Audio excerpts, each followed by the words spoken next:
يبدو أن العالم على موعد مع كارثة جديدة قادمة من الصين، التي أضحت بؤرة لكثير من الأمراض المعدية والخطيرة. فبعد أزمة فيروس كورونا وانتشاره في العالم، ها هي الصين تحدث أزمة جديدة لمرض معد جديد شديد الخطورة، بعدما سجل الخبراء اليوم انتشار متحور جديد لسلالته بين الطيور البرية جنوب غرب الصين، إذ تبين أنه تم تسجيل بعض البلدان إصابات بالمتحور الجديد كروسيا والجزائر. فهل سيدخل العالم في أزمة جديدة بعد كورونا؟ تابعونا حتى النهاية لمعرفة التفاصيل بإذن الله، ولكن فضلا وليس أمرا اضغط على زر الإعجاب واشترك في القناة وفعل زر الجرس حتى تكون على اتصال دائم بكل ما يحدث في العالم.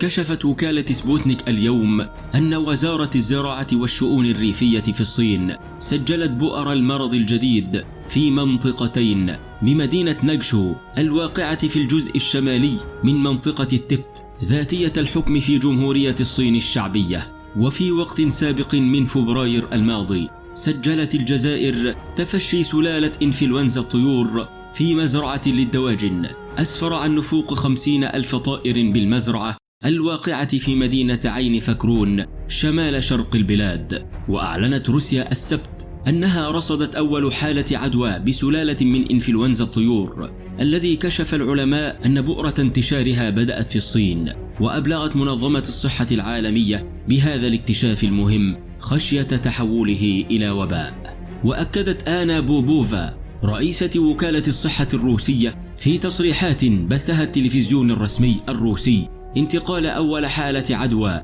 بسلالة من إنفلونزا الطيور إلى البشر في بلادها، لافتة إلى أن الفيروس رصد لدى 7 أشخاص أصيبوا في مزرعة للدواجن في جنوبي روسيا. وأضافت بوبوفا اتخاذ التدابير اللازمة للسيطرة على الوضع في بؤرة الوباء خشية انتشاره، وبالتزامن مع معاناة الهند من ارتفاع كبير وغير مسبوق من أعداد المصابين بفيروس كورونا والتي تصل للملايين، ظهر هناك خطر جديد بدأ بالانتشار الواسع يحمل اسم فطر الغشاء المخاطي أو الفطر الأسود. فقد أعلنت السلطات في ولايتي راجستان وتيلنغانا في الهند عن انتشار وباء فطر الغشاء المخاطي، وهو مرض فطري يعرف بالعفن الأسود.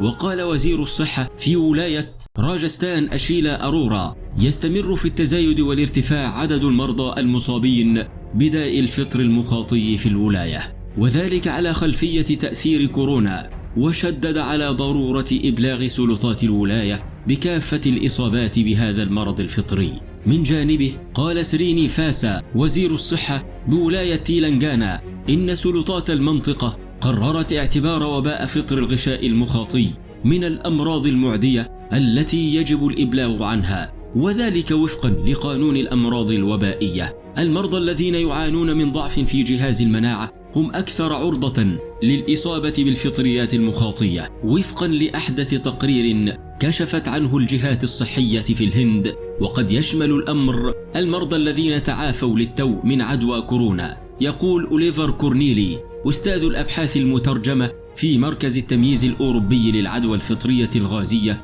في كولونيا بألمانيا إن الوضع خطير للغاية. قال كورنيلي يبلغ الأطباء في الهند أن عدد حالات الإصابة بالتهاب الغشاء المخاطي قد ارتفع بشكل حاد، وأن المستشفيات الكبرى تقوم بتشخيصه لدى المرضى كل يومين، خاصة هؤلاء المرضى الذين أصيبوا بعدوى كورونا. حتى أولئك الذين تعافوا هم الذين يصابون بالفطر. ومع ذلك فإن العدد الدقيق للحالات غير واضح حاليا، ولكنه في تزايد. في التفاصيل التي أتيحت عن هذه العدوى، يصيب العفن في الغالب مناطق سطح الجسم مثل الجلد، لكنه يصيب أيضا الأجزاء الداخلية من الجسم التي تتلامس مع الهواء. عندما يستنشق الناس الجراثيم الفطرية تدخل الجيوب الأنفية وتنتشر إلى الشعب الهوائية في عمق الجسد. وأوضح كورنيلي أن الفطر يبدأ من الجيوب وينتشر من خلال الغشاء المخاطي إلى العظام، كما يمكن أن ينتقل من خلال العظام إلى العينين ومحجر العين والعضلات والأعصاب. وقال تقرير منشور إنه عندما يحدث ذلك غالبا ما يضطر الجراحون إلى إزالة عين بأكملها لإنقاذ حياة المريض، وينظر إليها على أنها الطريقة الوحيدة للأطباء لإزالة الأنسجة المصابة. قال كورنيلي يمكن للفطر أيضا أن يصيب الدماغ، أما أعراضه فغالبا ما تكون الأعراض الأولية شائعة جدا، عيون أو أنف حمراء، وفي وقت لاحق قد يعاني المرضى من إفرازات دموية أو سوداء من الأنف، وربما أيضا من الحمى، وقد يواجهون صعوبة في التنفس. ومن المهم علاج داء الفطريات في أقرب وقت ممكن، لكن الأطباء غالبا ما يكونون بطيئين في التعرف على الأعراض والعدوى واتخاذ الإجراءات المناسبة. وقال كورنيلي ليس هناك شك في أن الأطباء في الهند يتمتعون بالخبرة الكافية لاكتشاف الإصابة بالفطر المخاطي، لكن حتى هؤلاء لن يروا عادة مثل هذه العدوى التي كثيرا ما تحدث مثل كل يوم أو كل يومين. لكنه أضاف أن هذا هو بالضبط الوضع الذي يواجهونه الآن. قال كورنيلي إذا انتشرت العدوى من الجيوب الأنفية إلى العينين فقد يضطر الجراحون إلى إزالة أجزاء من الوجه، والمخاط يدمر كل الأنسجة التي يجدها في طريقه، وهذا يشمل الأوعية الدموية. ويعتبر مرضى السكري فئة معرضة للخطر، وفي الهند عدد مرضى السكري مرتفع. وهنا يقول كورنيلي إن مرضى السكري يعتبرون الفطر الأسود وباء خاص بهم، وذلك بسبب ضعف جهاز المناعة لديهم. عزيزي المشاهد، وصلنا لنهاية الفيديو. شاركنا برأيك البناء أسفل الفيديو، ولا تنسى الضغط على زر الإعجاب، ولا تخرج قبل أن تذكر الله وتصلي على رسول الله صلى الله عليه وسلم.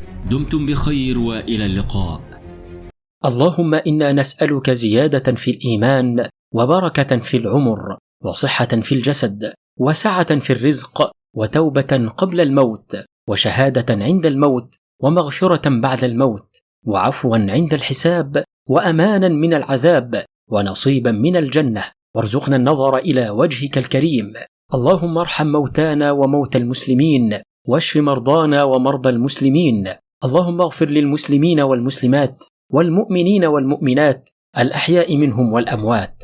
اللهم لا تشمت أعدائي بدائي، واجعل القرآن العظيم دوائي وشفائي. أنت ثقتي ورجائي، واجعل حسن ظني بك شفائي. اللهم ثبت علي عقلي وديني، وبك يا رب ثبت لي يقيني، وارزقني رزقا حلالا يكفيني، ونجني من كل شر يؤذيني، ولا تحوجني لطبيب يداويني. اللهم استرني على وجه الأرض، اللهم ارحمني في بطن الأرض،